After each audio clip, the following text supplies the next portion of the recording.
অন্তিম মুহূর্ত পর্ব ৪।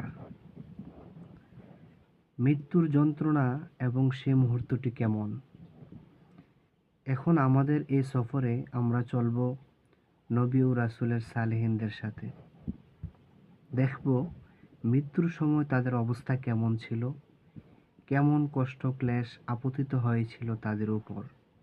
কারণ প্রাণ বের হওয়ার অনেক কষ্ট, অনেক বেদনা। প্রাণ তো শরীর থেকে বের করা হয়, তার সঙ্গে শিরা উপশিরা মারাত্মকভাবে টান খেয়ে যায়।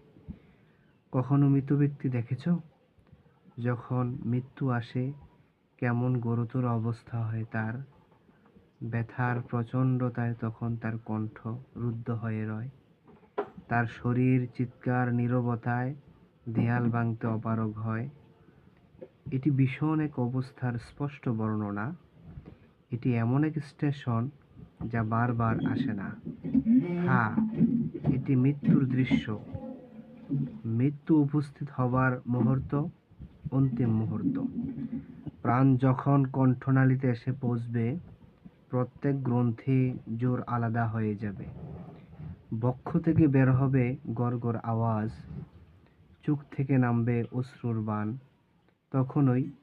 ঠিক তখনই বিচ্ছেদ নিশ্চিত হয়ে যাবে।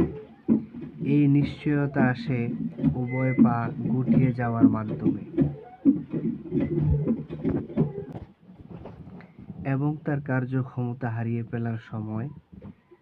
দুনিয়াতে পা ফেলার সম্ভাব্যতা হারানোর মাধ্যমে যেন তুমি আমল করার এই জীবনকে ছেড়ে অগ্রসর হচ্ছ হিসাব ও প্রতিদানের দিকে।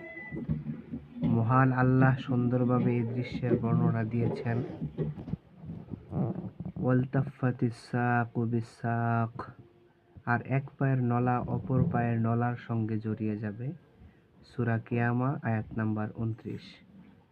তখনই শুরু হয়ে যাবে পরকালের যাত্রা, শুরু হবে হিসাব ও প্রতিদানের সফর।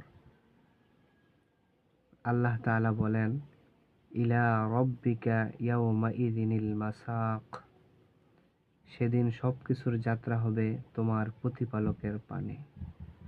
সূরা কিয়ামা আয়াত নাম্বার ৩০। যে ব্যক্তি নিজ জীবন নিয়ে সন্তুষ্ট, সে যেন নিজের প্রত্যাবর্তন স্থল সম্পর্কে চিন্তা করে দেখে। যে ব্যক্তি নিজের জীবন নিয়ে অতিষ্ঠ, সেও যেন নিজের প্রত্যাবর্তন স্থলের কথা ভাবে, যার মধ্যে হিসাবের দিনের লজ্জার ভয় আছে।